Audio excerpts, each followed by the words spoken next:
लोकसभा चुनावों में बुधवार शाम 6 बजे दूसरे चरण के लिए चुनाव प्रचार समाप्त हो गया। चुनाव प्रचार समाप्त होने से पहले सभी दलों ने अपनी पूरी ताकत झोंक दी। बीजेपी की तरफ से पीएम मोदी ने प्रचार की कमान संभाली तो बीमारी से उबरने के बाद राहुल गांधी भी मैदान में उतर आए।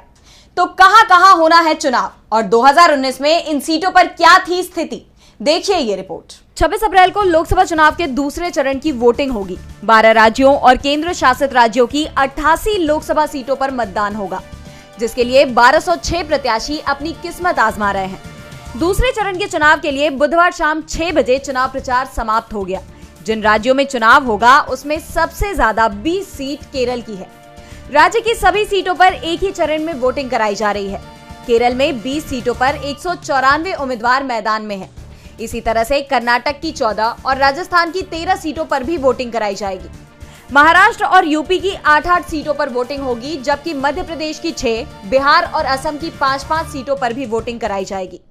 दूसरा चरण बीजेपी के लिए बहुत मुश्किल माना जा रहा है, क्योंकि उत्तर भारत के उन हिस्सों में वोटिंग होनी है जहां बीजेपी के खिलाफ चल रहे क्षत्रिय आंदोलन का जबरदस्त असर दिख रहा है, जिस कारण से पार्टी की चिंता बढ़ती दिखाई दे रही है। अगर 2019 के लोकसभा चुनावों की बात की जाए तो इन 88 सीटों में एनडीए भारी पड़ा था। एनडीए में बीजेपी को अकेले 50 सीटों पर जीत मिली थी, जबकि 8 सीटें उसकी सहयोगी पार्टी ने जीती थी। सबसे ज्यादा सीटें जीतने के मामले में कांग्रेस 21 सीटों के साथ दूसरे नंबर पर थी। बची हुई 9 सीटें अन्य दलों के हिस्से में गई थी। पिछले लोकसभा चुनाव में कांग्रेस को केरल में जबरदस्त सफलता मिली थी। कांग्रेस की यूडीएफ ने 20 में से 19 सीटों पर कब्जा किया था।